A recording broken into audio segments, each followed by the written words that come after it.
अवतरी रंगरूप हे विठ्ठल विठ्ठल माऊली. उदाहरण आपल्याला सांगतो. उन्हाळ्यामध्ये उष्णता होणार हा निसर्गाचा नियम आहे. उन्हाळ्यामध्ये उष्णता होणार हा निसर्गाचा नियम आहे. परंतु आपल्याला गरम होऊ नये, आपल्याला उष्णता लागू नये म्हणून लगेच आपण खुर्चीमध्ये बसल्यानंतर डोक्यावरचा फॅन चालू करतो. हिवाळ्यामध्ये अरे थंडी लागणार हा निसर्गाचा नियम आहे. परंतु आपल्याला थंडी लागू नये, थंडीपासून आपलं रक्षण व्हावं म्हणून आपण आपल्या अंगामध्ये स्वेटर, रजाई घेतो की नाही? मला घेतो.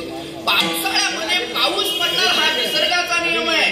परंतु पावसापासून आपलं रक्षण व्हावं याच्याकरता बाहेर पडल्यानंतर आपण आपल्या हातामध्ये छत्री बाळगतो की नाही? मला सांगतो, बाळगतो की नाही? मी कशाकरता आपल्याला सांगतोय, काही नियम मोडता येतात परंतु बनवता येत नाहीत, आणि काही नियम असे आहेत बनवता येत नाहीत आणि मोडता येत नाहीत. त्याच्यामध्ये हा कर्माचा नियम आहे.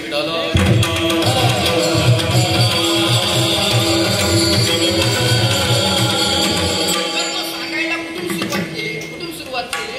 कर्माचे दोन नियम आहेत. जन्माला आलेल्या प्रत्येक माणसाला कर्म करावं लागतं. पण माणसाने काही ना काहीतरी काम करावं. महाराज रिकाम असं कधी बसून काही ना काहीतरी काम करावं. ते चाणक्य नीतीमध्ये चाणक्याने फार सुंदर त्याचं सांगितलंय की माणसाने सतत कर्मामध्ये रत असा. ते असं म्हणतात, उद्योग नास्ति दारिद्र्यम, जपोप नास्ति तापकम, मौने नको नास्ति नास्ति जागरतो भयम. त्यांनी 4 मुद्दे मांडलेत. आता मला पुढच्या 3 मुद्द्याशी घेणं देणं नाही. मला फक्त उद्योग नास्ति दारिद्र्यम एवढाच विचार सांगतात. ते असं सांगतात की माणसाने काही ना काहीतरी काम करत राहावं, निवांत असं बसू नये, काही ना काहीतरी उद्योग करत राहावं. कारण जो मनुष्य उद्योग करतो त्याला कधीच दारिद्र्य येत. उद्योग नास्ति दारिद्र्यम म्हणून माणसाने रिकाम कधी बसू नये. इंग्रजीमध्ये एक म्हण आहे, empty mind is David workshop. रिकाम म्हणे सैतानाचं घर असतं. म्हणून माणसाने काही ना काहीतरी काम करावं. जन्माला आल्यानंतर प्रत्येक माणसाला कर्म करावं लागतं आणि केलेलं कर्म प्रत्येकाला भोगावं लागतं. हे कर्माचे 2 नियम म्हणजेच कर्मशास्त्र आहे. मी आणखी थोडंसं कर्मशास्त्र समजावं याच्याकरता थोडासा मी अध्यात्मशास्त्राचा आधार घेतो. अध्यात्मशास्त्राने या कर्माचा विचार सांगत असताना कर्माचे 3 विभाग सांगितले. कर्माचे 3 विभाग सांगितलेले आहेत. कोणते 3 विभाग मी आपल्याला सांगतो. हे कर्म करतं काय? हे कर्म आपल्याला जन्माला घालतं. 1. हे कर्म करतं काय? हेच कर्म जीवनामध्ये सुख दुःख देतं. 2. आणि हे कर्म करतं काय? कर्म भोगून झाल्यानंतर त्याचे संस्कार अंतःकरणावरती राहतात. अध्यात्मशास्त्राने त्याला आशय असं म्हणतात. मी याचा थोडासा विस्तार करतो. कर्म करतं काय? जन्माला घालतं. मला वाटतं या मुद्द्यावरती विश्लेषण करण्याची गरज नाही. कारण या मुद्द्याचा विस्तार करून जर सांगायचं झालं तर ज्ञानोबारायांची अशी ओवी आहे की ती सगळ्यांच्या पाठ्यातली आहे. म्हणजे ती ओवी मी म्हणायला लागल्याबरोबर तुम्ही म्हणाल, आगा कर्मे जे पुरावे आहे की नाही. मनुष्य जो जन्माला येतो त्याचं कारण काय? काहीतरी कर्म करायचं शिल्लक राहिलेलं असतं म्हणून त्याला जन्माला यावं लागतं. हेच कर्म आपल्याला जन्माला घालत असतं किंवा जन्म घेणे लागे. चला पुढे काय आहे? कर्माचा दुसरा विभाग सांगितलाय. कर्म करून झाल्यानंतर कर्माचं जे काही मग सुख असेल, जो काही परिणाम आहे, म्हणजे जे काही दुःख असेल तर प्रत्येकाला भोगावं. हेच कर्म जन्मामध्ये आपल्या जीवनामध्ये आपल्याला सुख दुःख देतं. बरं, कुणाला जर गैरसमज झाला असेल तर तो आता काढून टाका. काय होतं, मनुष्याच्या जीवनामध्ये दुःख आलं की लोक देवाला नावं ठेवतात. देवा तू काय केलं? माझ्या जीवनामध्ये दुःख दिलंस. तुमच्या माहितीसाठी सांगतो, कदाचित माझं हे विधान तुम्हाला पटेल न पटेल माहीत नाही, परंतु देव तुम्हाला सुखही देत नाही आणि देव तुम्हाला दुःखही देत नाही. विठाल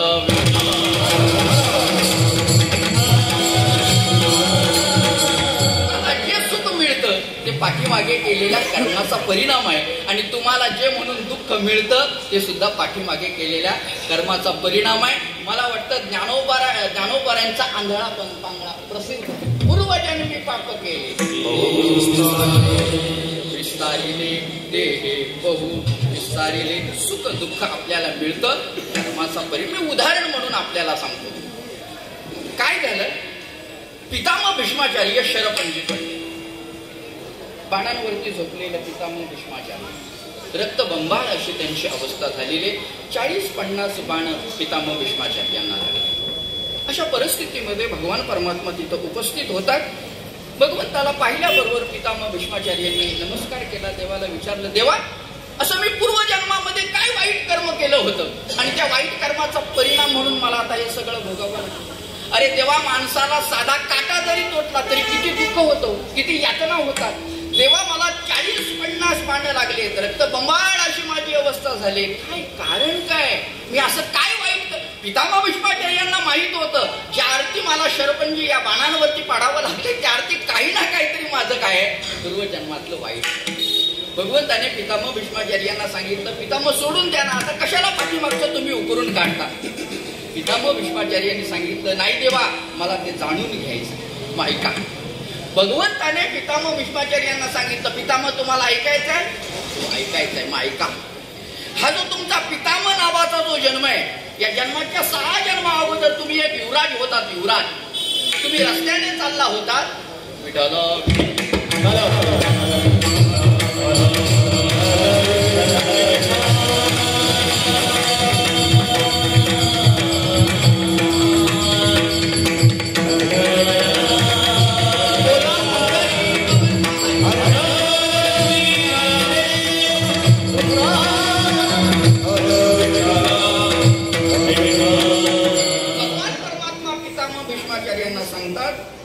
पितामह या हा जो तुमचा पितामह नावाचा जो जन्म आहे, या 6 जन्माच्या अगोदर तुम्ही रस्त्याने चालला होता. तर रस्त्याने जात असताना तुमच्या हातामध्ये धनुष्यबाण होता आणि रस्त्याने जात असताना एका कोपऱ्यामध्ये एक सरडा पडला होता. त्या सरड्याला तुम्ही बाण मारला. सरड्याला बाण मारून तुम्ही गप्प बसलात नाही, त्याची गंमत करावी. त्या सरड्याला काय केलं? बाणावरती काय केलं? बाण फिरवलात. ते केलेलं कर्म काय होतंय मला भोगावं लागतं. पितामह भीष्माचार्य असते. पितामह भीष्माचार्य देवाला सांगितलं, देवा हे कळालं मला माहित आहे हे मी त्या जन्मामध्ये केलेलं कर्म अगदी बरोबर आहे आणि कर्माचा परिणाम म्हणून मला आता हे सगळं भोगावं लागतंय. परंतु देवा मला तुम्हाला हे विचारायचं आहे, मला तुम्ही सांगा. तुम्ही असं मला सांगता की तुम्ही काय केला होता? सरड्याला बाण मारला होता. एक बाण मारला होता म्हणून मला आता हे सगळं भोगावं लागतंय. तेव्हा मला सांगा, मी सरड्याला बाण मारला होता किती? एक बाण. मला सुद्धा एकच बाण लागायला पाहिजे होता ना. आता एक नाही 40-50 बाण लागले. 40-50 बाणांवरती मी झोपलोय. कसा काय तुझ्या कर्माचा परिणाम आहे? हा कसा काय नियम आहे? भगवंताने पितामह भीष्माचार्यांना सांगितलं, पितामह कसं तुम्हाला कळत नाही? तुम्ही जे कर्म केलं होतं ते कर्म किती जन्म अगोदर? म्हणजे 6 जन्म अगोदर. हो ना, व्याजासकट त्याची वसुली चालू आहे. विडाला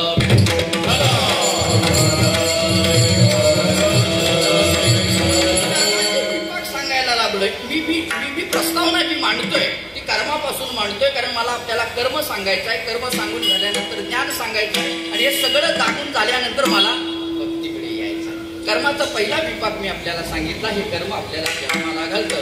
कर्माचा दुसरा विभाग मी आपल्याला सांगितलं, हेच कर्म आपल्याला जीवनामध्ये सुख देतं. नंबर 3, कर्माचा तिसरा विभाग अध्यात्मशास्त्राने असं सांगितलंय, कर्म भोगून झाल्यानंतर म्हणजे त्या कर्माचं फळ भोगून झाल्यानंतर त्याचे संस्कार आपल्या अंतःकरणावरती राहतात. अध्यात्मशास्त्राने त्याला आशय असं म्हटलेलं आहे. याच्याकरता वेदांत शास्त्राने खूप चांगलं उदाहरण दिलं. चांगलं उदाहरण आपल्याला सांगतो.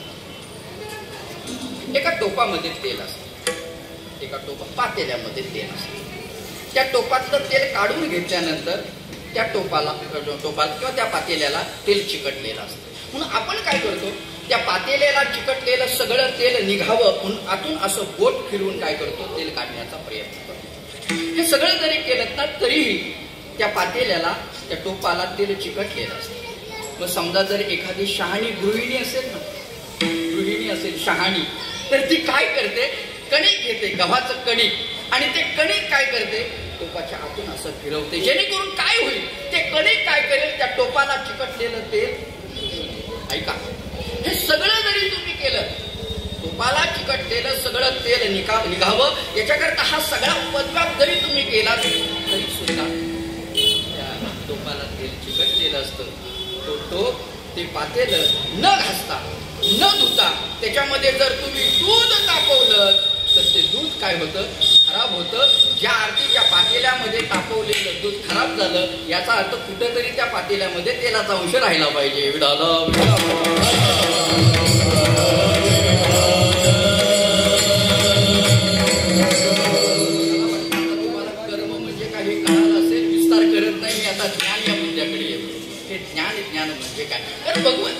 प्राप्ती करता कर्म मार्गही सांगितलाय, ज्ञान मार्गही सांगितलेला आहे. परंतु हे दोन्ही मला सांगावं लागतंय, कारण मला डायरेक्ट भक्तीकडे जाता येणार. तर भगवंताने सुद्धा अगोदर कर्म सांगितलं, ज्ञान सांगितलं आणि 12व्या अध्यायामध्ये काय सांगितलं? भक्ती सांगितली. त्यामुळे आता मला तुम्हाला ज्ञान सांगायचं. आपण नेहमी कीर्तनाच्या प्रवचनाच्या माध्यमातून ज्ञानयोग, ज्ञानशास्त्र ऐकत असतो. ज्ञान म्हणजे नेमकं काय हो?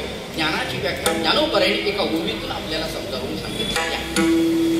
तरी परमात्मा ऐसे जे एक वस्तू असे ते जया दिसे ज्ञानास्तव. ज्ञान म्हणजे काय? काही नाही. ज्ञान झाल्यानंतर सर्वत्र परमात्म्याचं दर्शन होणं, याला काय म्हणतात? ज्ञान म्हणतात. ज्ञान झाल्यानंतर मी या माईककडे जर बघायला लागलो तर या माईक मध्ये मला कोण दिसेल? देव दिसेल. ज्ञान झाल्यानंतर मी या स्पीकरकडे बघायला लागलो तर मला या स्पीकर मध्ये कोण दिसेल? देव दिसेल. कारण ज्ञान करतं काय? माणसाची दृष्टी बदलवून टाकतं. ऐका बरं, मी थोडंच आणखी पाठीमागे येतो. कर्माचा विचार करत असताना कर्म काय करतं? अंतकरण शुद्ध करतं. ज्ञान काय करतं? माणसाची दृष्टी बदलवून टाकतं. आणि भक्ती काय करते? माणसाचं जीवन बदलवून टाकते. विढाला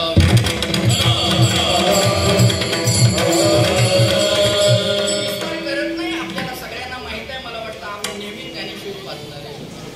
कारण कर्म नेईल कुठपर्यंत? अंतकरण शुद्धीपर्यंत. चरणी उपासिता वैराग्याची हेरीची सत्कर्मी अशेषही अज्ञान विरमे दयाचे अमनुशरामे आत्मरूपी कर्म अंतकरण शुद्ध करे. ज्ञान माणसाची दृष्टी बदलवून टाकते. ज्ञान झाल्यानंतर जळी, स्थळी, काष्टी, पाषाणी, पिंडी, ब्रह्मांडी सर्वत्र परमात्मा व्यापून आहे याची प्रचिती आता हे सोबत.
संसाराचे अंगी आम्ही या कीर्तने शुद्ध झालो. आता हे सोबळी झाले त्रिभुवन त्रिभुवन सांगे. आता हे सोबळी झाले त्रिभुवन विषम धोवन सांडी येले. हा कशाचा परिणाम आहे? ज्ञानाचा परिणाम आहे. तेव्हा ज्ञानोबरांची आणखीन एक ओवी अनुषंगाने जर सांगायची झाली तर जे जे भेटे भूत घेतले माणीचे बोलू सुद्धा हा ज्ञानाचा परिणाम आहे महाराज. ज्ञान झाल्यानंतर मनुष्याची दृष्टी बदलून जाते. ज्ञान झाल्यानंतर देहाविषयीचं ममत्व शिल्लक राहत नाही. ज्ञान झालेला महात्मा मी देह आहे असं कधीच म्हणत नाही. देह नव्हे मी हे सरे उरला उरे विठ्ठल अशी त्याची अवस्था झालेली असते. देहाचं ममत्व नाही. ते कबीर महाराजांच्या चरित्राच्या संबंधानं सांगतात बघा.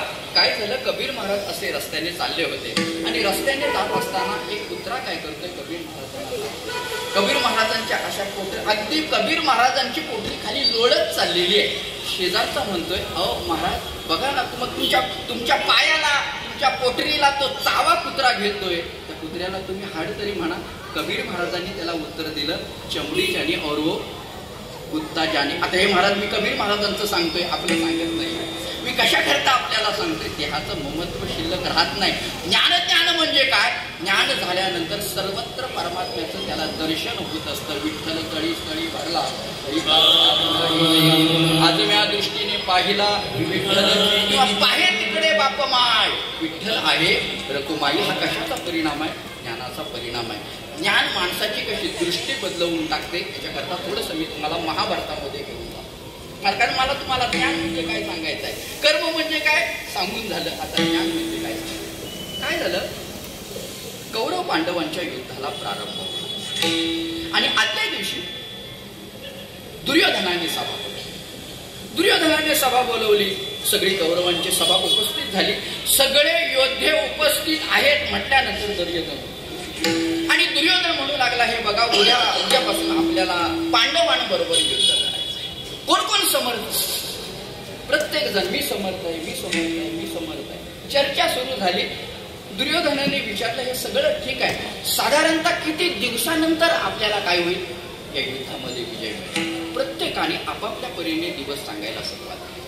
पितामह भीष्माचार्यांनी काही दिवस सांगितले, द्रोणाचार्य, प्रत्येकाने कोण म्हणायला लागला 1 वर्ष लागेल, कोण म्हणायला लागला 6 महिने लागतील, कोण म्हणायला लागला 3 महिने लागतील, कोण म्हणायला लागला 1 महिना लागेल. प्रत्येकाने आपापल्या परीने दिवस सांगायला सुरुवात केली. नकुलाने काही दिवस सांगितले, सहदेवाने सांगितले, भीमाने सांगितले, अर्जुनाने सांगितले. अशी चर्चा कौरव पक्षामध्ये सगळ्या लोकांनी ती चर्चा सांगितली. झालं काय, ही चर्चा कौरवांची चाललेली असताना शेवटी कर्ण असा म्हणू लागला की एवढे दिवस लागणार नाही, पांडवांबरोबर विजय मिळवण्याकरता एवढे दिवस लागणार नाहीत. कोण म्हणतोय, कर्ण म्हणतोय. सभा कोणाची, कर्ण म्हणतोय एवढे दिवस लागणार नाहीत. काय दिवस लागणार नाहीत, त्याने असं उत्तर दिलं त्याचं. तर कर्ण म्हणतो, सगळ्या पांडवांना मारण्याची गरज नाही. पांडव पक्षातला एक धनुर्धारी अर्जुन मेला, काय झाली, पांडवांची ताकद संपली, त्याला मारणारा कोण आहे, काळजी करू नका. ऐकल्यानंतर दुर्योधनाला सगळ्या कौरव पक्षामध्ये असणारे कौरव पक्षाची ती सभा काय झाली. परंतु झालं होतं काय, पांडवांचे गुप्तहेर त्या सभेमध्ये आले. ही महाराज तेव्हापासूनची पद्धत आहे. आपल्या विरुद्ध लोकांच्या आल्यानंतर धर्मराजाला सांगितलं की काय झाली, अशी सभा झाली आणि त्या सभेमध्ये तुम्हाला मारण्याची. आता धर्मराजा सात्विक विचाराचे विचार येते, काय करावं, आपण काय करावं. शेवटी धर्मराजाने विचार केला तर आपणही काय करावे. म्हणून धर्मराजाने पांडव पक्षाची सभा, सगळे सभेमध्ये उपस्थित आहेत हे बघितल्यानंतर धर्मराजा उठले आणि धर्मराजा म्हणायला लागले, हे बघा उद्यापासून कौरवांबरोबर युद्ध करायचं. कोण समर्थ आहे, त्यांच्या पक्षामध्ये सुद्धा तशाच पद्धतीची चर्चा सुरू झाली. जशी कौरव पक्षामध्ये चर्चा सुरू झाली तशी यांच्या पक्षामध्ये चर्चा सुरू झाली. कोण म्हणतो मी समर्थ आहे. बाबा साधारणतः किती दिवस युद्ध होत आले, किती दिवसानंतर कौरवांच्या विरुद्ध आपल्याला विजय मिळेल.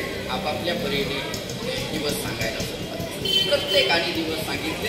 शेवटी काय झालं, हे सगळे दिवस ऐकल्यानंतर भीमाचा मुलगा बर्बरीक त्याचं नाव, आणि तो म्हणू लागला, मी मागापासून सगळ्यांची चर्चा ऐकतोय. कोण म्हणतो 1 वर्ष लागेल, कोण म्हणतो 6 महिने लागतील, कोण म्हणतो 3 महिने लागतील, कोण म्हणतो 1 महिना लागेल. एवढे दिवस लागणार नाहीत, मी आहे ना. 5 मिनिटामध्ये तुम्हाला विजय. कोण म्हणतोय? बर्बरिक. कुणासमोर? भगवान परमात्मा. पांडवांची सभा. आणि पांडवांची सभा असली तर काय भगवान नसतील काय तिथे? भगवान परमात्मा सिंहासनावरती बसलेले.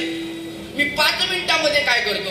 तुम्हाला विजय मिळवतो. 5 मिनिटांमध्ये विजय मिळवून देतो म्हटल्यानंतर 2 मिनिटं भगवान परमात्मा स्तब्ध राहिले, सिंहासनावरून उठले, बर्बरिकाजवळ आले आणि बर्बरिकाला म्हणायला लागले, बर्बरिका तुला काय कळतंय का? आपली देवाने दिली जी म्हणून उचलली ती लावली टाळ्या.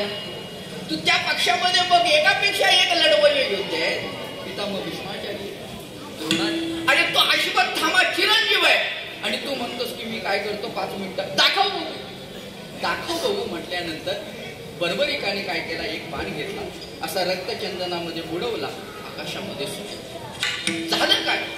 त्या बाणाच्या टोकावरती जे रक्तचंदन पडलं होतं ना, ते रक्तचंदन कौरव पक्षाच्या सगळ्या लोकांच्या अंगावरती पडलं. फक्त जी चिरंजीव मंडळी होती ती सोडली. सगळ्यांच्या अंगावरती पडल्यानंतर दुसरा बाण बर्बरिकाने घेतला, बाणाला लावला आणि बाणाला लावल्यानंतर बर्बरिक देवाला म्हणतो, देवा आता आज्ञा, तुम्ही मला आदेश द्या, मी काय करतो हा बाण आकाशामध्ये. देवाने विचारलं, बर्बरिका हा बाण आकाशामध्ये सोडल्यानंतर काय होईल? काय होईल म्हणजे? तेव्हा मी ज्या वेळेला सुरुवातीला बाण सोडला तेव्हा त्या बाणाच्या टोकावरती लागलेलं रक्तचंदन सगळ्या लोकांच्या अंगावरती पडलेलं आहे. आता काय होईल? मी हा बाण ज्या वेळेला आकाशामध्ये सोडे त्यावेळेला ज्यांच्या अंगावरती रक्तचंदन पडलेलं आहे तात्काळ काय होतील? तुम्ही फक्त मला आदेश द्या, तुम्ही फक्त मला आज्ञा करा, मी काय करतो हा बाण. भगवंताने 2 मिनिटं विचार केला, काय करावं भगवंताने. भगवान परमात्म्याने आपलं सुदर्शन चक्र सोडून बर्बरिकाचं शिर वेगळं केलं, बर्बरिकाला मारून 5 मिनिटांमध्ये विजय मिळवून देणारा योद्धा भगवंताच्या हातातून मारला जातो. सगळ्यांना दुःख झालं, सगळ्यांना झालं. नकुलाला झालं, सहदेवाला झालं, अर्जुनाला झालं, भीमाला जास्त झालं, कारण तो भीमाचा सगळी सभा स्तब्ध, कोणी उठायला तयार नाही. शेवटी धर्मराजाने धाडस केलं आणि धर्मराजा भगवंताजवळ जातात आणि देवाला म्हणतात, देवा काय केलं? 5 मिनिटांमध्ये विजय मिळवून देणारा योद्धा तुम्ही तुमच्या हातून मारा. भगवंताने काही धर्मराजाला काही त्याची कारण सांगितली. आपण महाभारत वाचा म्हणजे काही पुष्कळ कारण, पुष्कळ तिथं विस्तार येतो, सगळा सांगत बसायचा नाहीये. म्हणजे भगवंताने सांगितलं, हे बघा मी तुम्हाला वचन दिलंय ना, द्वारकेचा राणा, मी जे काही करेन हे तुमच्या हितासाठी आणि कल्याणासाठी. ती काय चर्चा झाली ती चर्चा सांगायची. ऐका, बर्बरिकाचं शिर जरी धडा वेगळं झालं असलं तरी बर्बरिक जिवंत होतं. बर्बरिकाने देवाला सांगितलं, देवा तुम्ही मला मारलं याचं दुःख नाही, कारण शास्त्राचा नियम आहे, देवाच्या हातून मरण आल्यानंतर काय मिळतो? मोक्ष मिळतो. आता मला मोक्ष मिळालेला आहे, तुम्ही मारलं याचं मला दुःख नाही. परंतु देवा शेवटी कसं झालं तरी मी क्षत्रिय आणि या युद्धामध्ये मला सहभागी व्हायचं होतं. देवा आता या युद्धामध्ये मला परंतु देवा माझी एक इच्छा आहे, उद्यापासून होणारं हे जे युद्ध आहे हे युद्ध मला फक्त बघायचं आहे. भगवंताने सांगितलं, एवढंच ना, काळजी करू नकोस, मी त्याची काय करतो व्यवस्था करतो. मी कशा करता ही कथा सांगतोय माहितीये ना, मला ज्ञान या विद्याचं विश्लेषण, ज्ञान माणसाची दृष्टी कशी बदलवून टाकतं याच्याकरता सांगायला लागलोय. नाहीतर माझी नुसती कथाच ऐकत बसू नका. काय असतं, सिद्धांत मांडल्यानंतर वक्त्याला तो सिद्धांत पटवून देण्याकरता काही दृष्टांत सांगावा लागतो. परंतु बरेच वेळेला काय होतात, श्रोते दृष्टांतात अडकून बसतात, सिद्धांत मात्र काय होतात विसरून जातात. तसं करू नये. भगवंताने सांगितलं, ठीक आहे, त्याची व्यवस्था करतो. भगवंताने काय केलं, बर्बरिकाचं शिर उचललं, कुरुक्षेत्राच्या शेजारी एक उंच टेकडे होती, त्या टेकडीवरती आणि टेकडेवरती ठेवल्यानंतर भगवंताने सांगितलं, बर्बरिका समोर कुरुक्षेत्र आहे, तुला सगळं युद्ध पाहायला मिळणार. झालं महाराज. दुसरा दिवस उजळल्यानंतर कौरव पांडवांच्या युद्धाला प्रारंभ झाला. 18 दिवस युद्ध चाललं. 18व्या दिवशी पांडवांचा विजय झाला आणि पांडवांचा विजय झाल्यानंतर सगळं काही आलबेल झाल्यानंतर, आनंद झाल्यानंतर एके दिवशी हे सगळे पांडव दुपारचं भोजन झाल्यानंतर असे बसले आणि बसलेले असताना त्यांच्यामध्ये चर्चा सुरू झाली. हे युद्ध आपण जिंकलं. कोणामुळे युद्ध जिंकलं? कोणामुळे?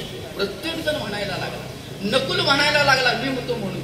सहदेव म्हणायला लागला मी होतो म्हणून. अर्जुन म्हणायला लागला मी होतो म्हणून.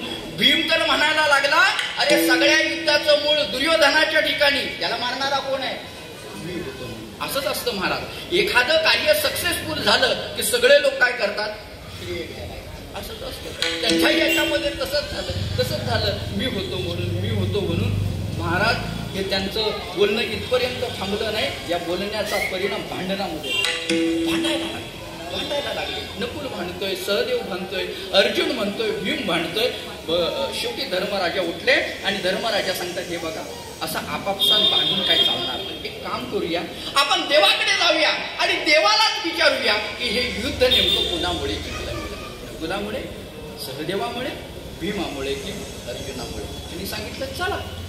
म्हटल्यानंतर हे आले, भगवंताजवळ आले. भगवंताचं दर्शन वगैरे घेऊन झालं आणि दर्शन घेऊन झाल्यानंतर धर्मराजाने सांगितलं देवा आमच्यामध्ये भांडण लागलेलं आहे, वाद निर्माण झालेला आहे. तो वाद काय करा तुम्ही मिटवा, हे भांडण मिट. तेव्हा विचारलं कोणतं भांडण? धर्मराजाने सांगितलं काही नाही. हे जे युद्ध जिंकलं गेलं ना, नकुल म्हणतोय मी होतो म्हणून, सहदेव म्हणतो मी होतो म्हणून, अर्जुन म्हणतो मी होतो म्हणून, भीम म्हणतोय मी होतो म्हणून. सांगा ना हे युद्ध नेमकं कोणामुळे जिंकलं गेलं? नकुलामुळे, सहदेवामुळे, भीमामुळे की अर्जुनामुळे? हा धर्मराजाचा प्रश्न ऐकल्याबरोबर भगवंताने कपाळाला घातला. भगवान परमात्मा म्हणतात ज्याच्यामुळे युद्ध जिंकलं त्याचं हे नावच काय झाले? विसरले. हे आपापसामध्ये काय लागले? शेवटी भगवान असते चतुराचा शिरोमणी. भगवंताने विचार केला असं होय, या प्रश्नाचं उत्तर असं डायरेक्ट देऊन चालणार नाही, कारण सोनाराकडून कान टोचलेले बरे असतात. भगवंताने तिथं अज्ञान प्रगट केलं. भगवान परमात्मा म्हणतात मला सुद्धा सांगता येईल. धर्मराजाने विचारलं असं कसं म्हणतात तेव्हा? तुम्हाला कसं सांगता येणार नाही? सांगा ना, तुम्ही होतात ना. भगवंताने धर्मराजाला सांगितलं मी युद्धामध्ये उपस्थित होतो, परंतु मी सुद्धा तुमच्याबरोबर युद्धात गुंतलेला असल्यामुळे या प्रश्नाचं उत्तर देता येणार. मग काय करायचं काय? हे भांडण मिटणार कसं? हा वाद मिटणार कसा? भगवंताने सांगितलं काळजी करू नका, हा वाद मिटवणारा एक आहे, हे भांडण मिटवणारा एक आहे. कोण? बर्बरिक. सगळं आता बर्बरिकाचं शीर कुरुक्षेत्राच्या ठेवलेलं. सगळी मंडळी आली. बर्बरिकाने समोर भगवंताला पाहिलं. बर्बरिक देवाला म्हणतोय देवा मी मुखातून नमस्कार करतो, बरं माझ्या नमस्काराचा स्वीकार करा. आता मला हात नाहीये, हात असते तर मी तुम्हाला काय केला असता? साष्टांग दंडवत घातला असता. मी मुखाने नमस्कार करतो, माझ्या नमस्काराचा स्वीकार नाही. बर्बरिक देवाला म्हणतात की मला वाटतं की बहुतेक तुम्ही मला विसरलात की काय? भगवान म्हणायला लागले बाबा कसा विसरे, मला माहिती आहे तुझ्यावरती उत्तर क्रिया करायची बाकी आहे, परंतु बर्बरिका आज मी तुझ्याकडे आलोय ते थोडस वेगळ्या कारणाने आलं. काही नाही, हे जे युद्ध पांडव जिंकले ना ते आपापसामध्ये भांडायला लागले. नकुल म्हणतोय मी होतो म्हणून, सहदेव म्हणतोय मी होतो म्हणून, अर्जुन म्हणतोय मी होतो म्हणून, भीम म्हणतोय मी होतो म्हणून. सांग बर्बरिका हे युद्ध नुसतं कोणामुळे जिंकलं गेलं? नकुलामुळे, सहदेवामुळे, भीमामुळे की अर्जुनामुळे? आता बर्बरिक काय म्हणतोय? आता माझा इथं महत्वाचा मुद्दा आहे, आता लक्ष द्या. बाकीची कथा आता बाजूला ठेवा. कशा करता आपल्याला सांगताय की ज्ञान माणसाची दृष्टी कसं बदलतं. बर्बरिकाने देवाला सांगितलं तेव्हा मला तरी कसं सांगता येईल? अरे कसं सांगता येईल म्हणजे पहिल्या दिवसापासून 18व्या दिवसापर्यंत सगळं युद्ध बघितलंच काय? अरे संपूर्ण युद्धाचा साक्षीत्व आहे. मग सांग ना नेमकं कोणामुळे युद्ध जिंकलं गेलं? बर्बरिक देवाला काय सांगतो ते ऐका. बर्बरिक देवाला म्हणतो देवा कसं मी या प्रश्नाचं उत्तर देऊ? बर्बरिक असं म्हणतोय देवा मी ज्या वेळेला कुरुक्षेत्रावरती पाहत होतो, ऐका बर्बरिकाचं या प्रश्नावरचं उत्तर. बर्बरिक म्हणतोय देवा मी ज्या वेळेला कुरुक्षेत्रावरती पाहत होतो त्यावेळेला मला कुरुक्षेत्रावरती मरणाराही कृष्ण दिसत होता आणि मारणाराही कृष्ण दिसत होता. मला कुरुक्षेत्रावरती कृष्णाशिवाय दुसरं कोण? हा कशाचा परिणाम? ज्ञानाचा परिणाम आहे. ज्ञान झालं की काय होते? माणसाची दृष्टी बदलते महाराज. कारण ज्ञान माणसाचं दृष्टी बदलवून टाकते. कर्म माणसाचं अंतःकरण शुद्ध करते, ज्ञान माणसाची दृष्टी बदलवून टाकते. आता मला भक्तीकडे यायचं आहे. भक्ती काय करते? भक्ती माणसाचं संपूर्ण जीवन बदलवून टाकते. विठाला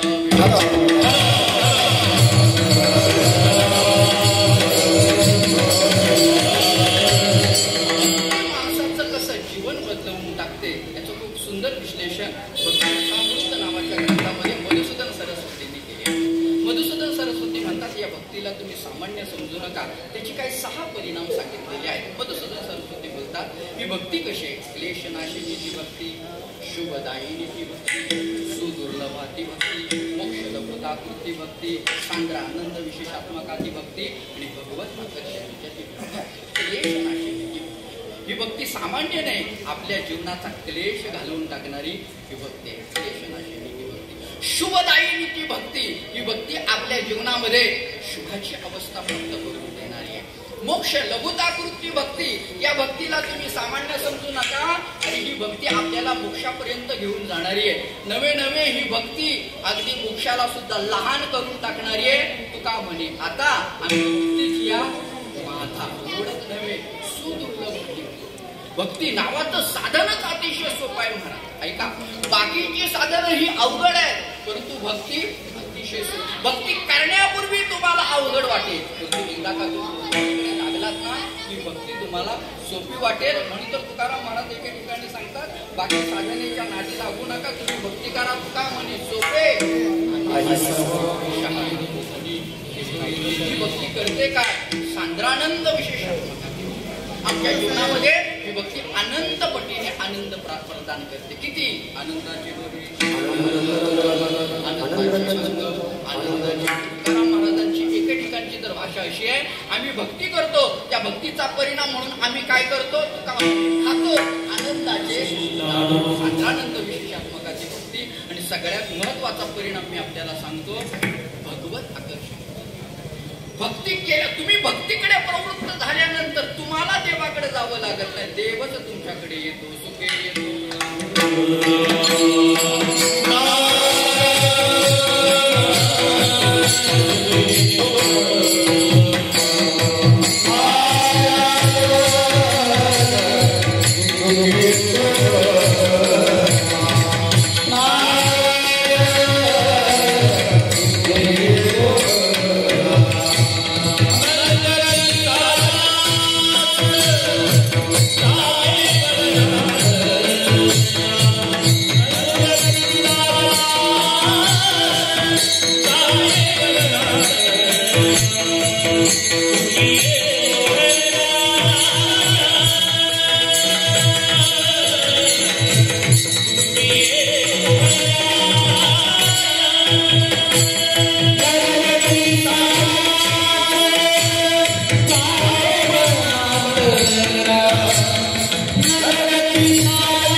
करीत असलेली भक्ती कशी आहे असं जर तुम्ही मला विचारलात तर महाराज म्हणतात माझ्या अंतकरणामध्ये रुजू झालेली, माझ्या अंतकरणामध्ये उदित झालेली भक्ती होळी आहे, एकविध आहे आणि भावबळाने युक्त आहे. माझी भक्ती होळी एकविध भावबळी. भक्ती म्हणजे काय? एकंदरीत भक्तीचं स्वरूप काय? फार मोठा विस्तार, फार मोठा विस्तार. भक्ती भक्ती म्हणजे काय? भक्ती कशाला म्हणतात? मी भक्तीची साधी सोपी व्याख्या मी आपल्याला सांगतो. भक्ती म्हणजे देवापासून बाजूला न होणं, देवापासून विभक्त न होणं, याला काय म्हणतात? भक्ती असं म्हणतात. किंवा मधुसूदन सरस्वतीने भक्ती रसामृत नावाच्या ग्रंथामध्ये केलेली भक्तीची व्याख्या जर सांगायची झाली तर ऐका. आपलं चित्त द्रवीभूत होऊन, आपलं चित्त द्रवीभूत होऊन त्याचा प्रवाह भगवत चरणाकडे राहणं, याला काय म्हणतात? भक्ती असं म्हणतात. मग भक्तीचे दोन प्रकार सांगितले जातात, पराभक्ती आणि अपराभक्ती. देव भेटण्यापूर्वी केलेली भक्तीची वेगळी आणि देव भेटल्यानंतर केलेली भक्तीची वेगळी स्वतंत्र चिंतन आहे. भक्तीचं थोडंसं स्वरूप मी आपल्याला सांगतो. देवाची भक्ती करत असताना ऐका, मी भक्तीचं स्वरूप सांगतो. देवाची भक्ती करत असताना सगळ्यात महत्वाचं म्हणजे ती भक्ती शुद्ध असायला पाहिजे. देवाची भक्ती करत असताना ती भक्ती शुद्ध असायला पाहिजे. तुम्ही म्हणाल महाराज ही शुद्ध भक्ती असायला पाहिजे म्हणजे काय? म्हणजे त्याच्यामध्ये काय अशुद्धता आहे का? आहे ना महाराज, सांगतो आपल्याला. देवाची भक्ती शुद्ध असायला पाहिजे म्हणजे काय? ऐका. देवाची भक्ती करताना त्या भक्तीमध्ये दंभ असता कामा नये. एक, देवाची भक्ती करताना त्या भक्तीमध्ये पाप असता कामा नये. दोन, देवाची भक्ती करत असताना त्या भक्तीमध्ये कामना असता कामा नये. तीन, आणि देवाची भक्ती करत असताना त्या भक्तीमध्ये व्यभिचार असता कामा नये. चार, विडालं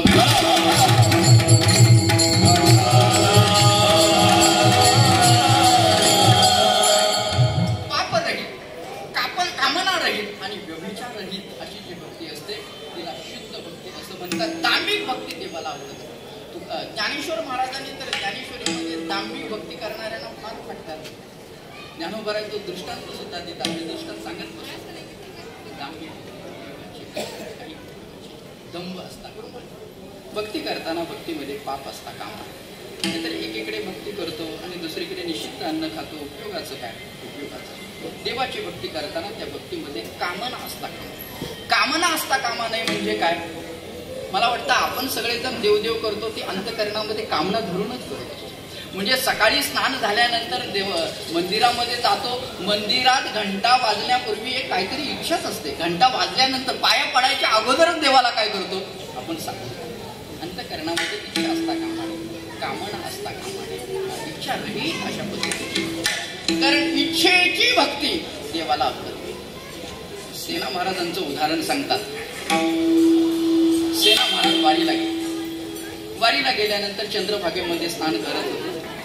सेना महाराज नाभिक समाजाचे होते. स्नान करताना त्यांना दगड चांगला भेटला. महाराजांनी विचार केला हा माझ्या उपयोगीचा आहे म्हणून दगड काय केला झोळीमध्ये टाकल्यानंतर महाराजांची वारी झाली. काय त्यांचा नियम असेल, दशमी, एकादशी, द्वादशीची खिरापत घेऊन महाराज घरी आल्यानंतर भगवंताने रुक्मिणी मातेला विचारलं, रुक्मिणी सांग वारीला कोण कोण आलं होतं? देव अशी हजेरी घेत असतो म्हणून आपण आपली नेमाची. शिवाजी महाराज वारी चुकून चालत नाही, हजेरी. भगवंताने विचारल्यानंतर रुक्मिणी मातेनं सांगायला सुरुवात केली. सेना महाराजांचं नाव आल्याबरोबर भगवंताने रुक्मिणी मातेला थांबवलं. रुक्मिणी थांब. सेना महाराज वारीला आले नव्हते. सेना महाराज दगड नेण्याकरता झालं ना महाराज. सेना महाराजांना कळालं मी एवढा दगड आणला तर माझी वारी फुकट. दुसऱ्या वारीला येताना नेलेला दगड जिथून महाराज सेना महाराज जिथून दगड नेला होता तिकडेच काय केला, दगड ठेवला. झाली महाराजांची वारी झाली. वारी झाल्यानंतर परत रुक्मिणी मातेने देवाला विचारलं, देवाने रुक्मिणी मातेला विचारलं, रुक्मिणी सांग कोण कोण वारीला आलं होतं? रुक्मिणी मातेने नावं घ्यायला सुरुवात केली. सेना महाराजांचं नाव आले बरोबर भगवंताने रुक्मिणीला थांबवलं. रुक्मिणी थांब.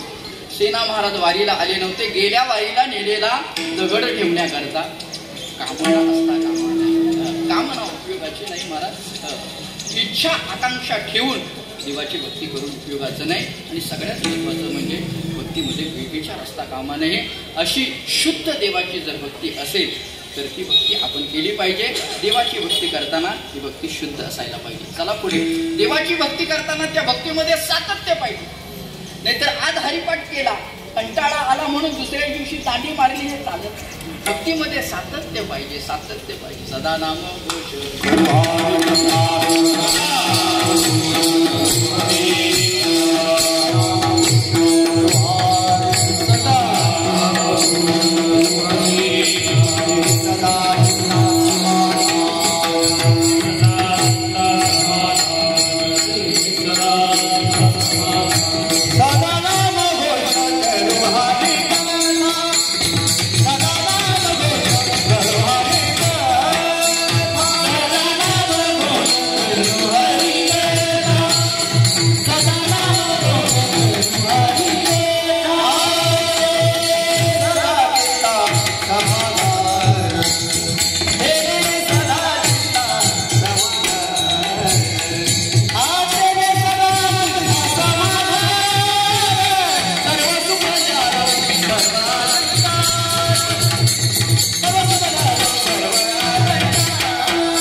माणसाच्या अंतःकरणातली भगवत भक्ती तेलाच्या धारेप्रमाणे असते. म्हणून धारेचा विचार करत असताना दोन प्रकारच्या धारा सांगितल्या आहेत. एक जलधारा आहे आणि दुसरी तैलधारा आहे. माणसाच्या अंतःकरणातली भगवत भक्ती ही पाण्याच्या धारेप्रमाणे असू नये. का असू नये मी आपल्याला सांगतो. तुम्ही जर एखादा तांब्या घेतात, तांब्यामध्ये पाणी भरलं आणि जर तुम्ही धार लावली तर तांब्यातलं पाणी संपल्यानंतर धार तुटत पडते की नाही? बोला ना, पडते ना. तशी भक्ती उपयोगाची नाही. उलट पक्षी तुम्ही तांब्यामध्ये तेल घ्या आणि तेलाची तांब्यातलं तेल जरी संपत आलं अशी बारीक बारीक बारीक काय होते ती धार लागते. ती तुटत पडत नाही. कारण तेलामध्ये स्निग्धता असते. अंतःकरणातली भक्ती ही तैलधारेप्रमाणे असली पाहिजे. देवाची भक्ती करताना ती शुद्ध पाहिजे. भक्तीमध्ये सातत्य पाहिजे. देवाची भक्ती करताना त्या भक्तीमध्ये समर्पण पाहिजे. हे फार महत्वाचं आहे. बरं, समर्पण पाहिजे. मी एकच वाक्य आपल्यासमोर ठेवतो, जास्त विस्तार करत नाही.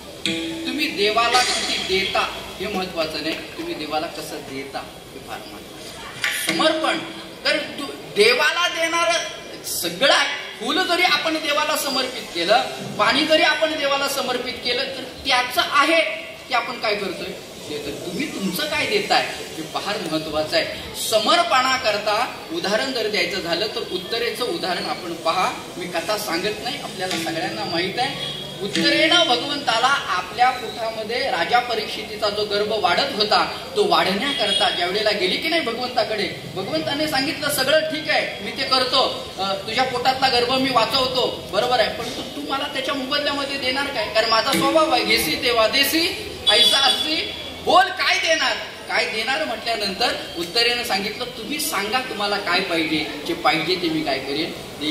भगवंताने काय मागावं? भगवंताने उत्तरेला मातृत्व मागितलं आणि उत्तरेनं कशाचाही विचार न करता भगवंताला मातृत्व समर्पण केलं आणि मग भगवंताने राजा परीक्षितीचा पोटामध्ये वाढणारा गर्भ वाचवला वगैरे. पुढचा कथा भाग आहे. मी कशाकरता सांगतोय? देवाची भक्ती शुद्ध पाहिजे, भक्तीमध्ये सातत्य पाहिजे, भक्तीमध्ये समर्पण पाहिजे, देवाला आवडणारी पाहिजे. हे फार महत्वाचं आहे. आपल्याला आवडते ती भक्ती करून उपयोगाचं नाही, देवाला जे आवडते ते आपण केलं पाहिजे. आपण जे जे म्हणून कृती करू ती कृती देवाला अत्यंत प्रिय असली पाहिजे. देवाला सुद्धा नैवेद्य दाखवताना तुम्हाला जे पदार्थ आवडतात ते नैवेद्यामध्ये करू नका. मला वाटतं बहुतेक वेळेला असंच असतं. देवाला नैवेद्य दाखवताना आपल्या आवडीचेच आपण काय करतो पदार्थ करतो, आपण कधीतरी देवाला आवडणाऱ्या पदार्थाचा नैवेद्य आपण दाखवला पाहिजे, तर तीही देवाला आवडणारी पाहिजे. मग देवाला आवडणारी भक्ती कोणती? हे चिथोर भक्ती.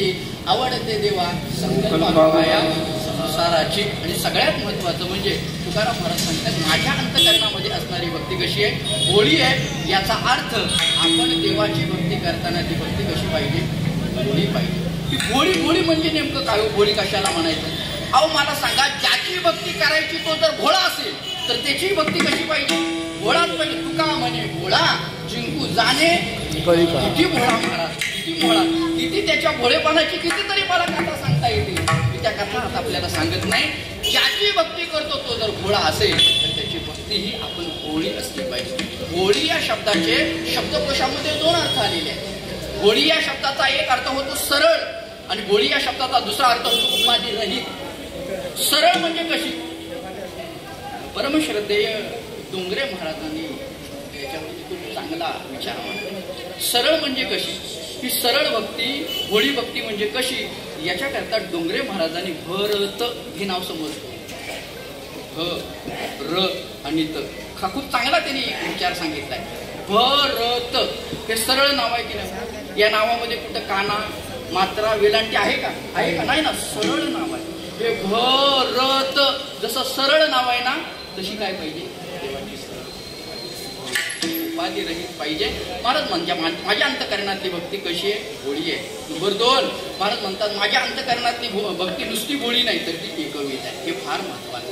एकविधता. आपल्या भक्तीचा विषय एक परमात्मा झाला पाहिजे. विषय येतो त्यांचा नावडे जनधन माता पिता एक धरला एक गावे आम्ही आपले काम नाही आता. आणि सगळ्यात महत्वाचं म्हणजे महाराज म्हणतात माझ्या अंतकरणामध्ये असणारी भक्ती ही भावाने युक्त आहे. भावपळी आहे. हे फार महत्वाचं आहे. भक्ती म्हटलं की त्याच्यामध्ये भाव पाहिजे. भक्तीमध्ये भाव नसेल तर त्या भक्तीला भक्ती म्हणता येत नाही. शून्याला किंमत कधी? शून्याच्या पाठीमागे आकडा असेल तर. मी एक चेक घेतला आणि त्या चेकवरती 6, 7, 8 शून्य लिहिले, तुम्हाला चेक दिला तर तुम्ही स्वीकाराल? तुम्ही म्हणाल महाराज हे सगळे बरेच शून्य उपयोगाचे नाहीत, याच्या पाठीमागे एखादा आकडा टाकाने आम्हाला काय करा? चेक द्या. जसे शून्याला किंमत पुढे आकडा असेल ते, भक्तीला किंमत अंतकरणामध्ये भाव असेल तर. भगवत भक्ताच्या अंतकरणामध्ये जे बळ असतं ना ते बळ भावाचं बळ असतं. भावबळे आकळे हे रत्नाकळे करतले आवळे. अहो याच बळामुळे भगवत भक्त काय करतात? भगवंताला हातामध्ये धरतात. काय कारण मला? किती भाव, किती बळ. याच भावामुळे, भावबळामुळे तो भगवान परमात्मा निर्गुणाचा काय होतो? सगुण साकार आला ना बाबा. या भावबळामुळे निर्गुण निराकार भगवान परमात्मा काय होत असतो? सगुण साकार होत असतो. आपल्या अंतकरणामध्ये काय पाहिजे? भाव पाहिजे. भावबळ हे सर्वश्रेष्ठ बळ आहे. भगवान परमात्मा उद्धवाला भागवतामध्ये सांगतात ना, उद्धवा न साधयति मायोगो न सांख्य धर्म उद्धवा न स्वाध्याय तपो त्यागो येतो भक्ती मर्जिता. अरे मी कोणत्याही बळाने प्राप्त होत नाही. मी योगाने नाही, तपाने नाही, ज्ञानाने नाही. प्राप्त होतो. तो कशाने होतो? भावाने प्राप्त होतो. अंतकरणामध्ये भाव पाहिजे. मला नेहमी नेहमी दृष्टांत देतो. काय झालं? एक मनुष्य प्रभू रामचंद्रांची सेवा करायचा. नित्य नेमाने षडोपचारी सेवा करायचा, पूजा करायची. म्हणजे कशी पूजा माहितीये? पंढरपुरामध्ये जशी पांडुरंगाची पूजा केली जाते ना, अगदी सकाळी काकड आरती पासून ते रात्री पूजा करायची. आपल्या पूजेबद्दल न बोललेलं बरं. आपली पूजा अशी असते महाराज की काही गडबडीची असते. देवाऱ्यातले सगळे देव आपण घेतल्यानंतर, सामानामध्ये घेतल्यानंतर सगळ्या देवांचं शरीर पाण्याने भिजलंय का हेही आपण कधी बघत. बरं त्यातही अज्ञान सांगतो. गणपतीला हळदी कुंकू लावण्याऐवजी पांडुरंगाला हळदी कुंकू आणि पांडुरंगाला बुक्का लावण्याऐवजी तो बुक्का. अशीच पूजा आहे की नाही? मला अशीच पूजा आहे. किती अज्ञान. आता आपण सगळे सुशिक्षित आहोत. कधीतरी एखाद्या पुस्तकाच्या दुकानामध्ये जावं, पूजाशास्त्राचं काहीतरी पुस्तक घ्यावं, कशा पद्धतीने पूजा करावी, कशा पद्धतीने अंतकरणामध्ये आपण भाव निर्माण करावे हे आपण पाहिलं. तो मात्र षडोपचारी पूजा करायचा. कशा करता? प्रभू रामचंद्र भेटावे, प्रभू रामचंद्रांनी दर्शन द्यावं याच्या करता पूजा. मला 10-15 वर्ष उलटून गेली परंतु प्रभू रामचंद्र त्याला काही बोलले नाही. प्रभू रामचंद्र काय त्याला दर्शन देईना. याला वाटलं प्रभूंचं जीवन चरित्र म्हणजे जसं एक बाणी, एक पत्नी, एक व्रती, तसं बहुतेक याने असं तर ठरवलं नाही ना एकाच भक्ताला भेट द्यायची म्हणून. अरे गेली 10-15 वर्ष मी एवढं प्रामाणिकपणे काय करतोय, पूजा करतोय, तरी मला प्रभू रामचंद्र दर्शन देत नाहीत म्हणजे काय. याच्या अंतःकरणामध्ये प्रभू रामचंद्रांविषयी तिरस्कार निर्माण झाला. याने विचार केला आता प्रभूंची पूजा कॅन्सल. दुसऱ्या दिवशी उठला, बाजारामध्ये गेला आणि कृष्णाची मूर्ती घेऊन आला. तो म्हणाला हा देव बरा आहे, लवकर भेटणार आहे. आपल्या भागवतामध्ये काय झालंय झालं ना महाराज. त्यांनी रामाची मूर्ती बाजूला ठेवली, कृष्णाची मूर्ती ठेवली आणि त्यांनी काय त्याचा पूजेचा नियम असला होता तो सगळी त्याची पूजा केली. बिचाऱ्याने रामाच्या मूर्तीला पाणी सुद्धा घातलं नाही. 10-15 वर्ष होऊन प्रभू रामचंद्र मला दर्शन देत नाहीत म्हणजे काय. त्यांच्या अंतःकरणामध्ये तिरस्कार निर्माण. सगळी पूजा झाल्यानंतर पूजाशास्त्र असं सांगतं की पूजाला देवाला काय करावा, अत्तर लावावा. आपण लावत नाही तो भाग निराळा, परंतु पूजेचं शास्त्र आहे. पूजा झाल्यानंतर काय करा, अत्तर लावा. अत्तर लावण्याकरता त्याने असा कापसाचा बोळा घेतला, अत्तर त्याच्यावरती घेतला. लावणार कुणाला सांगा ना, कुणाला, कृष्णाला, रामाला नाही. तर त्यांनी काय केलं नाही, रामाच्या मूर्तीला स्नान सुद्धा घातलं नाही, बाजूला करून ठेवलेली. 10-15 वर्ष झाली मी एवढी उपासना करतोय, एवढी पूजा करतोय, ते मला भेटत नाहीत म्हणजे काय, दर्शन देत नाहीत म्हणजे काय, बाजूला ठेवली.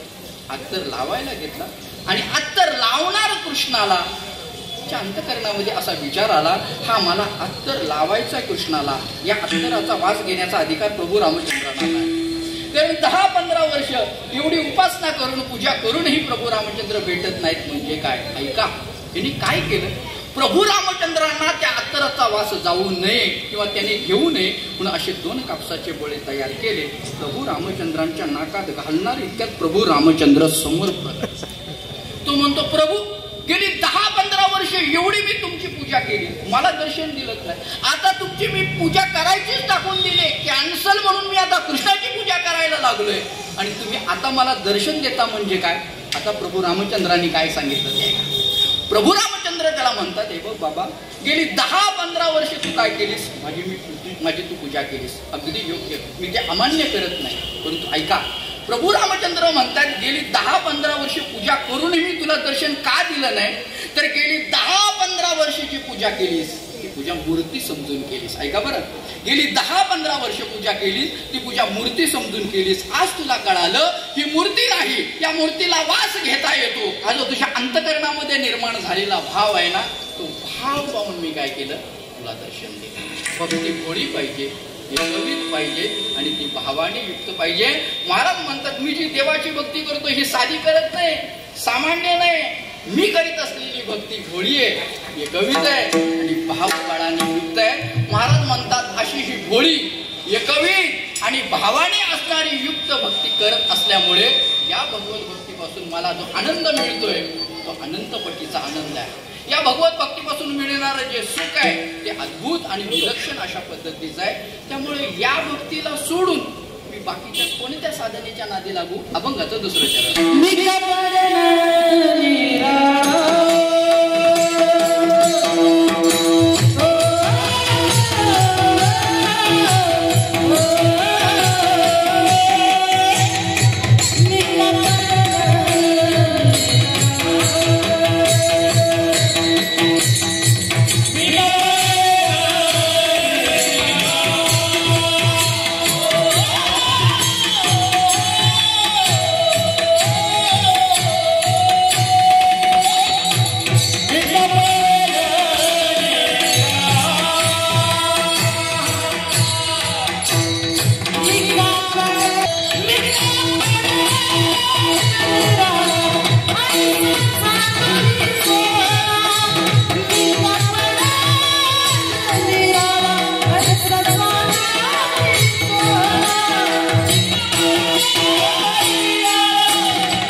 का पडेन निराळा ऐसा सांडुनी सोहळा विढळ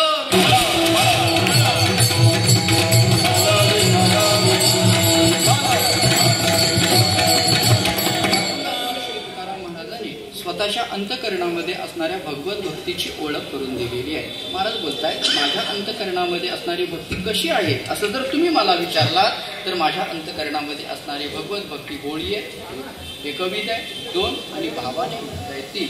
अशी मी भक्ती देवाची करत असल्यामुळे भक्ती मला काय करते, अनंत पटीने आनंद प्रदान करते. ही भक्ती मला काय करते, लक्ष अशा पद्धतीचं सुख देते. त्यामुळे हा आनंद, हा भक्तीपासून मिळणारं सुख सोडून मी इतर कशाच्या नादी लागून मी का पडेन निराळा, मी काय या भक्तीपासून बाजूला हो, मी ही भक्ती का म्हणून सोडू, मी का पडेन निराळा ऐसा सांगली सोहळा. भक्ती आता मला सोडाविषयी वाटत नाही.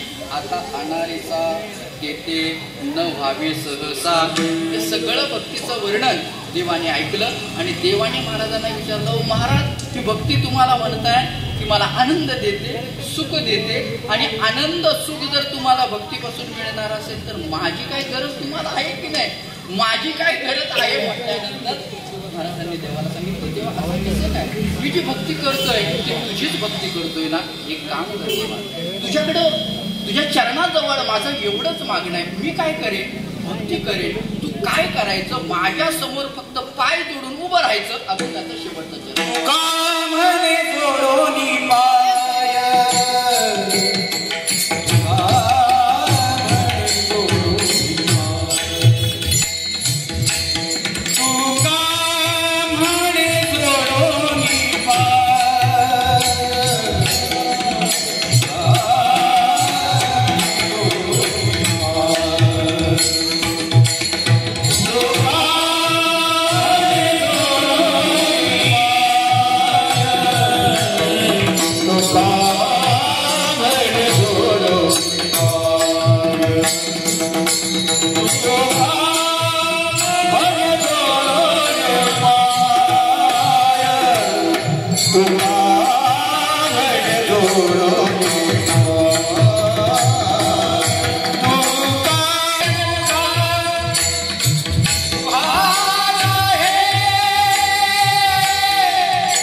देवा मी काय करेन, तुझी भक्ती करेन, ती भोळी करेन, एकवीत करेन, भावाने युक्त अशा पद्धतीची करेन. तू काय कर, काही करू नकोस, माझ्या समोर फक्त पाय जोडून उभा राहा. तू का म्हणे जोडोनी पाय आहे की नाही उभा पाय जोडून मला सांगा. ते जोडोनी पाय, तो देवाने पाय का जोडले त्याचे काही भाव. पंढरपुरामध्ये विठोबा अण्णा दप्तरदार नावाचे एक विठ्ठल भक्त होऊन गेले. त्यांनी खूप काही चांगले भाव या संबंधाने सांगितले. आता माझ्या हातामध्ये वेळ नाही, 1-2 भाव सांगतो मी पुढे जातो. भगवंताने हे जे पाय दोन जोडून उभा आहे, विठेवरती भगवान परमात्मा पाय जोडून कसा उभा आहे, असं जोडू नये. का उभा आहे त्याचं कारण असं आहे. त्यांनी असा एक भाव सांगितलाय, भगवान पांडुरंगाने हे 2 पाय जोडले याच्याकरता, कारण जोडलेले पाय असलं की त्याला कुठं जाता येईल. मला सांगा, मी पाय जोडून असं उभं राहिलं तर जाता येईल का, कुठं चालता येईल. चालण्याकरता मला एकतर पाय पाठीमागे घ्यावा लागेल, पाठीमागे झालं जोडून असं फार तर पाय जोडून उड्या मारता येतील, परंतु जास्त चालता येईल का. त्यांनी खूप चांगला भाव सांगितलाय. ते म्हणतात की पांडुरंगाने विठ्ठलाने दोन्ही पाय जोडले कशा करता, त्याच्यातून हे सांगायचं आहे की मी आता पंढरपूर सोडून कुठेही जाणार आहे. आणि दुसरा एक भाव त्यांनी मला भावलेला भाव सांगतो. त्यांनी दुसरा एक असा भाव व्यक्त केलेला आहे की येणाऱ्या भक्ताला आपलं दर्शन सुलभ व्हावं त्याच्याकरता तो कसा आहे, पाय जोडतो. बघा आता बघा, कीर्तन झाल्यानंतर लोक कीर्तनकाराच्या पाया पडायला येतात, बरोबर. पाया पडायला येताना मी जर असा उभा राहिलो तर चालेल का. तुम्हाला काय करावं लागेल, एकदा या पायावरती डोकं ठेवावं लागेल आणि झाल्यानंतर परत त्या डोक्यावर. भगवंतांनी दर्शनाच्या सुलभते करता दोन्ही पाय जोडून पाय. तुका म्हणे जोडून पाय उगा उभा राय. उगा उगाय काही करत नाही, काही करत नाही, उगाय काही नाही. बघा तुम्ही दोन्ही हात त्याने कमरेवरती, कोणती क्रिया करण्याची कोणते इंद्रिय सूचक आहेत मला सांगा. काही नाही, पाणी जोडून उभा आहे, दोन्ही हाती कमरेवरती ठेवलेले आहेत. बरं त्याची दृष्टी जर बघितलं तर इकडे तिकडे नाही, नासाग्रहावरती वाट पाय उभा. मला भगवंत चरणाजवळ प्रार्थना करतात, देवा तू काही करू नकोस, तुका म्हणे जोडून पाय उभा राय. तू जर असा राहिलास ना तर मी काय करेन, माझी भक्ती होणी एकविध भाव पण एका पडेन निराळा. ऐसा सांडोनी सुहाळा ज्ञानेश्वर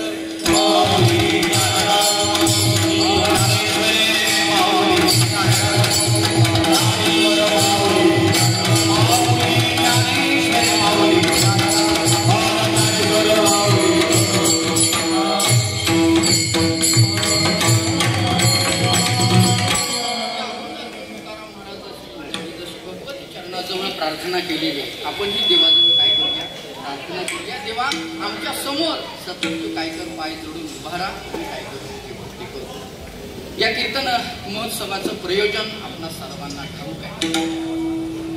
आपल्या महाराष्ट्राचे लाडके मुख्यमंत्री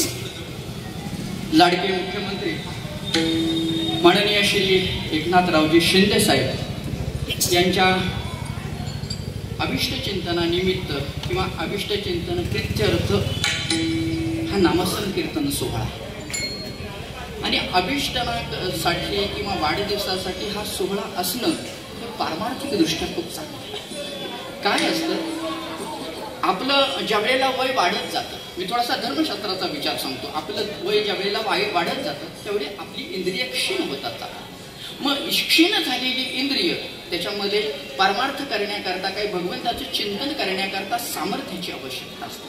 मग ते सामर्थ्य प्रदान जर प्राप्त करून घ्यायचं असेल तर मी म्हणतो तो वाढदिवस केक वगैरे कापून करण्यापेक्षा त्या वाढदिवसा प्रित्यर्थ आपण जर असा नामस्मरण कीर्तन सोहळा जर केला तर नक्कीच भगवान परमात्मा हे काय करतील, आयुष्य आपल्याला अधिक वाढवून देतील. या कलियुगामध्ये जर श्रेष्ठ काय असेल तर ते केवळ भगवंताचं नाम आहे. महाराज दुसरं काय.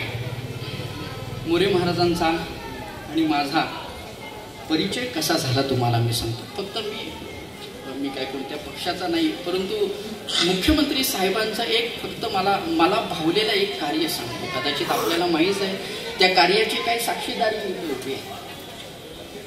आमच्या कोकणातलं एक रत्न हरिभक्ती पारायण शिवाजी महाराज बुतकर यांचं अपघाती निधन झालं. मला फक्त म्हणजे त्यांचं एक कार्य कर्म मला आपल्याला सांगायचं. ते ॲक्सिडेंट होऊन रामभाऊ महाराज राऊतांचं तिकडे गाथा प्रवचन होतं आणि ते जात होते. आमच्या खेड तालुक्यात ते कोकणातलं रत्न बरं का. जसे आमचे शेटेबुवा तुकाराम शेटेबुवा त्यांचं नाव आजही संप्रदायामध्ये घेतलं जातं. त्यांच्या पाठीमागचे शिवाजी त्यांची एक विशेषता मी आपल्याला सांगतो. ते वाजवून गायचे. नुसतं वाजवता येईल, नुसते वाजवणारे आम्ही पुष्कळ पाहिले, नुसतं गायन करणारे पुष्कळ पाहिले, परंतु वाजवून गायन करणारे याच्यातला हा दुर्मिळातला दुर्मिळ आमचा महाराज माहिती आहे. आम्ही बरेच वेळेला एकत्र शिवाजी असताना कारण काय असतं बघा ना, तुम्ही एका हातामध्ये धूप घ्या धुपाची आणि हातामध्ये काय करा घंटा घ्या. कधीतरी जमतं का हो? आता ते जे रोज पूजा करणारे असतात ते करू शकतात. कधी कधी आपल्यासारख्या नवख्याचं काय होतं, एक तर दुपारची तरी फिरेल, घंटा तरी बंद पडेल, तर घंटा तरी वाजली जाईल हे तरी. ते महाराज एकदा उभे राहिले की काय त्यांची प्रमाण, काय तो ठेका, काय तो ताल, सगळी मंडळी त्यांचा ऍक्सिडेंट झाला आणि इथं येऊन गेले ते. हा त्यांचा ऍक्सिडेंट झाल्यानंतर आता मोरे साहेब हे त्यांच्याच गावचे, त्यानंतर त्यांना ही बातमी कळली. त्यांना बातमी कळाल्यानंतर लगेच मुख्यमंत्री साहेबांच्या कानावरती माझ्या असा एक गावचा वारकरी रत्न अशी घटना झालेली आहे, फक्त त्यांच्या कानावरती घातल्यानंतर साहेबांचं कर्म मी तुम्हाला सांगतो. महाराज त्यांनी स्पेशल विमान करून त्यांनी त्यांचं पार्थिव त्यांच्याबरोबरचे आणखी 3 वारकरी हे स्पेशल विमानाने घेऊन आले. मी आज असं सांगेन की आज मुख्यमंत्री साहेब नसते तर आमचे भूतकर दादांचं आम्हाला अंतिम दर्शनही घेता आलं. कारण आपल्याला माहीत आहे तो कुठला प्रदेश, त्याच्यामध्ये वेगळं राज्य, असे किती लोक अपघातामध्ये त्यांचा ॲक्सिडेंट होतात, असे मरतात, असे कुणाला घेऊन येणार आहे. परंतु हे असं विलक्षण अशा पद्धतीचं हे साहेबांचं कार्य आहे. मला मगाशी आम्ही ज्या वेळेला कीर्तनाला येताना मोरे साहेब आम्ही बसलो होतो की इथं गेली 12-13 वर्षाचा उत्सव चालतो. त्याच्या अगोदर त्यांच्या या अभिष्टनाच्या ते चिंतन याच्या निमित्त मग काही भारुडं व्हायची, काही बाकीचे नमनं व्हायचे, हे सगळे बाकीचे व्हायचे. मुख्यमंत्री साहेबांनी त्यांना सांगितलं हे सगळं बाकीचं करण्यापेक्षा भजन कीर्तन होऊ दे ना. मला हे तुम्ही जे वाक्य मला सांगितलं ना इतकं भावलं ना, एका मुख्यमंत्र्याच्या मनामध्ये हा विचार यावा म्हणा. किती एवढा मोठ्या पदाला जाऊनही तो म्हणतो की माझ्या वाढदिवसाला हे बाकीच्या गोष्टी करण्यापेक्षा नामसंकीर्तन सोहळा संपन्न करावा. आणि मला वाटतं त्यांनी सांगितल्यापासून गेली 14 वर्ष या ठिकाणी संकीर्तन सोहळा होतो. आणि आज या सोहळ्याचा हा शेवटचा दिवस आहे. उद्या काल्याच्या कीर्तनाने या उत्सवाची सांगता आपण सगळ्यांनी, मला वाटतं साहेबांचा उद्याचा दिवस हा जन्मदिवस, आपण सगळ्यांनी मिळून भगवंताच्या चरणाजवळ प्रार्थना करूया की देवा तुम्ही त्यांना उत्तम आरोग्य, उदंड आयुष्य द्यावं आणि ते आयुष्य समाजसेवेमध्ये खर्ची राहावं. आमच्यासारख्या वारकऱ्यांच्या सामान्यांच्या वरती त्यांनीही आमच्याकडं बघावं, आमच्या काही अडीअडचणी असतील त्यांनीही सोडवाव्यात. ही सगळ्यांनी आपण भगवंताच्या चरणी प्रार्थना करूया. सगळ्यांनी आळस न करता आपण तुकाराम महाराजांचं भजन करू आणि भजन झालेले सेवा संपली असं आपण जाहीर करू. तुकाराम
पवार साहेबांना विनंती करतो पुढे या. असं कीर्तनाचे म्हणजे आजचं हे समारोपाचं कीर्तन म्हणजे आजचं शेवटचं कीर्तन, उद्या प्रसादाचं कीर्तन म्हणजे कार्यक्रमाची सांगता. आजच्या कीर्तनाचा जो समारोपाचं कीर्तन केलं ते हरिभक्तीपरायण आमचे रुपेश महाराज राजे शिर्के, कोकण दिंडी चालक. बऱ्याच दिवसापासूनची अपेक्षा होती कधीतरी इथे ते पाय लावतील. आणि वास्तविक बघायला गेलं तर आपल्याला जे चिंतन ऐकायचे, आपला उद्देशच हा सप्त्याच्या पाठीमागचा हा होता की परिसरात असा मोठा कार्य कुठेच होत नाही. यावेळेला मोरे साहेब आणि सकल संत आपण सर्व एकत्र बसलो त्यावेळेला निर्णय झाला की इथल्या परिसरातल्या लोकांना चिंतनीय कीर्तन ऐकायला मिळत नाही. म्हणून या उद्देशाने इथे हा सप्त्याला सुरुवात केली. आणि आता मला वाटतं की या सप्त्याला खरी रंगत चढायला लागली. आजचं कीर्तन इतकं सुश्राव्य होतं म्हणजे अशी चढत गेलेली कीर्तनाची शिवाय. आणि आजचं तर कळसाचं कीर्तन म्हणजे इतकं सुंदर कीर्तन झालं. आणि आपल्याला भक्तीबद्दलचं इतकं उत्तम मार्गदर्शन आपल्याला महाराजांनी केलं, त्याबद्दल महाराजांना आपण देऊ तेवढे धन्यवाद. आज मी मोजलेत 12 गायक आहेत, 12 मला सोडून, म्हणजे मी त्याच्यात नाही, 12 गायक आहेत. कुठे कुठे असा सोहळा होतो, हा कुठे असा सोहळा होतो, कोणाला चाल म्हणायला द्यावी आणि कोणाला नाही द्यावी हा प्रश्न पडला होता. 12 गायक होते आणि वाजवणारे. जरा या गायकांसाठी जोरात टाळ्या वाजवा. काय मंडळी, अर्धी मंडळी उद्या येतील नाही येतील मला माहिती.